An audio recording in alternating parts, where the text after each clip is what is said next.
été un gros gâchis que d'avoir organisé les assises de l'éducation et de la formation. À l'époque, quand on remettait les conclusions des travaux au gouvernement, on l'avait mis dans un disque dur. J'avais plaisanté en demandant de ne pas le mettre dans un disque dur, mais de le mettre dans une version papier, pour que le gouvernement n'ait pas l'occasion de ranger ça aux oubliettes. Aujourd'hui, malheureusement, c'est cela qui a eu lieu. Et c'est regrettable parce qu'il y a eu un travail très sérieux qui a été fait sous la houlette du professeur Abdou Salam Sall, ancien recteur de l'Université de Dakar. Je crois que si le gouvernement n'a rien à faire avec les conclusions des assises de l'éducation, il pourrait au moins peut-être vendre ça à d'autres pays africains qui vont peut-être le contextualiser et le tropicaliser et de pouvoir l'appliquer chez eux. Nous restons avec Mamadou Lamine Dianté, également ancien coordonnateur du grand cadre des syndicats d'enseignants. Il soutient qu'il y a urgence à dépoussiérer les recommandations issues des assises nationales. Selon lui, 8 ans après les travaux, rien n'a été fait. Et pour rappel, plus de 10 mesures présidentielles ont été prises. Suivant ses explications au micro de Neidi Menao. Tout ce qu'on peut ajouter à ces 10 semaines-là en termes de perturbation, ça va être dommageable sur le système éducatif et sur l'année scolaire. Il faudrait d'abord que les autorités de ce pays-là comprennent cela et que les syndicats d'enseignants également puissent avoir une ouverture pour aller vers des solutions. À mon avis, aujourd'hui, si moi j'étais un responsable syndical, j'allais exiger du gouvernement 3 choses. La première chose, c'est que si 90 milliards doivent être augmentés sur le salaire de l'enseignant, que le gouvernement dise si c'est un montant qui est net d'impôt. Si c'est un montant qui est net d'impôt, il faudrait qu'on s'accorde pour voir, en fonction des différentes catégories d'enseignants, combien chaque enseignant, selon sa catégorie, va obtenir en termes d'augmentation en janvier 2023. Et nous allons directement à l'université Assane Seck de Ziguinchor, où les enseignants vacataires réclament 6 mois d'arriérés de salaire. En point de presse hier dans l'enceinte de l'institution, ces enseignants ont également dénoncé ce qu'ils qualifient de manque de considération de la part des autorités à leur égard. Ils sont donc sans statut qui pourrait sécuriser leur emploi au sein de l'université, ont-ils fait savoir. Ils tiennent donc pour responsables les autorités de toute perturbation des enseignants à Assane Seck. Et la Ibrahima Kamara, porte-parole que nous écoutons avec Abdourahmane Diallo. Ça fait maintenant plus de 6 mois. On a dispensé des enseignements pour le premier semestre comme pour le second semestre. Et jusque-là, on n'a pas encore été payé. D'ailleurs, on a constaté que dans cette université, on sécurise tous les salaires sauf le salaire des vacataires. Et on a juste estimé que c'est une situation qui est injuste. Le budget 2022 a déjà été voté. Pour des enseignements qu'on a fait pour le compte de l'année 2020-2021, non seulement on n'a pas été prévu par le budget de 2022, et on vient de voter le budget 2022 sans pour autant qu'une ligne de crédit soit attribuée aux vacataires. Les vacataires n'ont pas de statut qui pourrait sécuriser donc le travail ici. La plupart des recteurs qui sont passés ici, on les a sollicités allant dans ce sens-là, à l'image même des autres universités comme l'université de Bambey, l'université de Saint-Louis. Et la réponse du recteur nous laisse dubitatif, comme je l'ai dit, pour la question des paiements, mais aussi pour la question des statuts, mais aussi la question de la disponibilité des salles dédiées aux vacataires, mais aussi de la carte professionnelle. Et nous parlons politique. Comme annoncé dans les titres, la coordination de l'opposition de Pékin va marcher ce vendredi pour exiger donc le respect du suffrage clairement exprimé lors du scrutin pour les élections départementales pour la ville de Pékin. Cherdian et compagnie persistent et dénoncent de nombreuses irrégularités. Le candidat de Wallou-Sénégal de Pékin fonda un grand espoir au recours introduit auprès de la cour d'appel. Face à la presse, la coordination de l'opposition de Pékin a présenté des preuves qualifiées d'irréfutables d'un hold-up électoral à Pékin. Cherdian est ici au micro de Nanko Bakayoko. Dans ce document, donc, nous avons listé tous les cas volés les élections à Pékin. Pékin Nord, qui à côté de Pékin Est et Dalifort, étaient les 3 grands centres de vol des élections dans le département de Pékin. Tout cela, vous pourrez le constater avec les PV qui ont été reproduits dans ce document à titre de preuve pour édifier l'opinion sur l'ampleur de la fraude électorale. Nous sommes prêts à mener le combat jusqu'au bout. Nous le président Macky Sall. Parce que nous savons que nous avons le droit avec nous. Face à ce dossier bétonné de preuves irréfutables.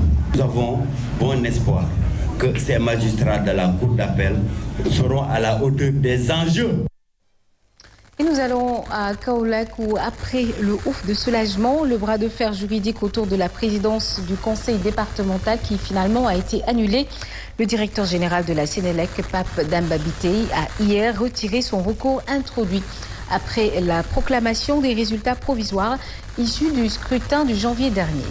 Un recours qui avait donc occasionné l'annulation de l'installation de Ahmed Youssouf Benzaloun au conseil départemental de Kaolack sur instruction du juge. Alioune Kane nous en dit plus. Le directeur général de la Sénélec, Pape Demba Bitèye, a retiré le recours qu'il avait introduit après la proclamation des résultats provisoires issus des élections locales. Un recours qui avait créé une vive tension dans la scène politique kaolackoise. La mouvance présidentielle réclamait le conseil départemental et introduisait un recours au moment où le préfet de Kaolack avait décidé d'installer Ahmed Youssouf Benzaloun au même moment au conseil départemental. Conséquence, l'installation de Benzaloun a été simplement annulée sur instruction du juge. Des déclarations de presse et marches des deux bords ont été notées pour tenter d'asseoir la thèse d'une victoire pendant plusieurs jours. Et contre toute attente, Pape Demba Bitèye, sur instruction du chef de l'État Macky Sall, qu'il a reçu ce mercredi, a retiré son recours pour apaiser, dit-il, le climat politique. Également, poursuivre la volonté du chef de l'État Macky Sall. Le DG de la Sénélec vient alors de tourner une page qui marque la période post-électorale à Kaolack. Il a pris d'ailleurs sur lui la peine de féliciter Benzaloun et d'accepter sa défaite. Ahmed Youssouf Benzaloun, le tout nouveau président départemental de Kaolack, se félicite également de ce retournement de situation. Il félicite également le président de la République, Macky Sall, qui a joué donc un rôle déterminant avant de remercier Serigne Mboup, tous les Sénégalais, particulièrement la jeunesse kaolackoise, Ahmed Youssouf Benzaloun, que nous écoutons avec Mohamed Diop. Un remerciement particulier au président de la République qui a répondu à l'appel que la jeunesse lui avait adressé lors de la marche du vendredi. Vous savez, on avait interpellé tout le monde, mais en particulier le président. Et il a répondu favorablement à cet appel en demandant à M. Pape Demba Bitèye de bien vouloir retirer son recours. En agissant de cette sorte, le président a montré encore une fois de plus que c'est un homme d'État. C'est un homme qui écoute sa population. C'est un homme qui écoute la jeunesse. Donc, M. le Président, soyez remercié de ce que vous avez fait. Dans le chapitre des remerciements, je n'oublie pas mon frère et ami, M. le maire Serigne Mboup, qui a joué un rôle très important dans la lutte. Il a toujours été présent. Il n'a ménagé aucun effort pour conserver cette victoire, pour nous aider à conserver cette victoire. Remercier la population de Kaolack dans sa globalité. Les jeunes, les femmes, les personnes âgées, je voudrais les remercier. Et la société civile, les partenaires, les acteurs politiques. Et puis le maire de Ndofane a été installé par le sous-préfet de la zone, occasion saisie par la nouvelle équipe municipale pour annoncer un audit du foncier dans la commune qui connaît beaucoup de problèmes fonciers. Selon le porte-parole de la coalition Wallou-Sénégal, par ailleurs président du mouvement And Defar Ndofane, l'une des premières missions de la nouvelle équipe municipale est de faire un diagnostic sérieux de l'attribution des terres en vue de corriger les irrégularités. Cheikh Diao est ici au micro de Alioune Kane. Donc, ce qu'on va faire d'abord, c'est auditer le foncier au niveau de Ndofane pour voir est-ce que réellement tout s'est correctement et légalement passé. Si c'est le cas, alhamdoulilah, donc nous nous appuierons sur ça pour avancer. Si tel n'est pas le cas aussi, on demandera des comptes. Cette équipe municipale ne sera pas une équipe municipale de chasse aux sorcières, de chasse au diable, ou une équipe, mais ça sera une équipe municipale qui exigera une reddition des comptes. Et ça, c'est notre devoir le plus élémentaire. Et en politique, tout est possible.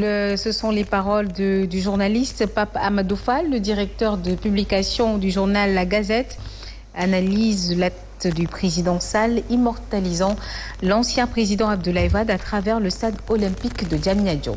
Pape Amadou Fall, qui se prononce sur une possible retrouvaille de la famille libérale, estime que la reconstitution des grandes entités ne sera pas facile en perspective des législatives. Nous l'écoutons au téléphone de Ndedi Mendao. La reconstitution des grandes entités n'a jamais été une évidence. Demandez aux gens de la gauche de manière générale, demandez également aux gens du Parti socialiste, parce qu'il y a des ambitions qui sont là et qui sont très éclatées, qui font que souvent c'est extrêmement difficile. Mais je pense que si les choses sont bien mises en place entre les différentes parties, je dirais pourquoi pas retrouver une partie des libéraux ensemble, même s'il est certain que tout le monde ne pourra pas être dans la même charrette. Et en plus bref, sachez que les 40 ASP attraits à la barre ont finalement été relaxés par le tribunal de Kolda. Cependant, ils sont reconnus coupables d'avoir participé à une manifestation interdite, chose qui est punie par la loi.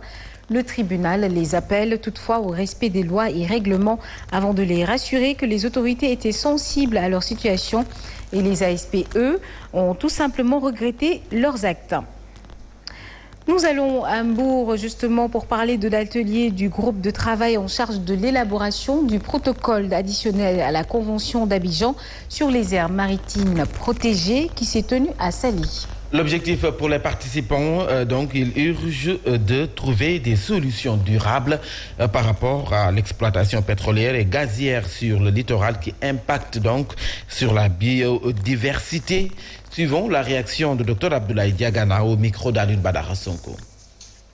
Sur le littoral ouest africain, il y a pas mal d'activités qui sont en cours de développement et qui risquent d'impacter négativement, entre guillemets, sur ces écosystèmes-là. C'est l'exploitation pétrolière et gazière, mais c'est également la construction des infrastructures maritimes comme les ports, etc.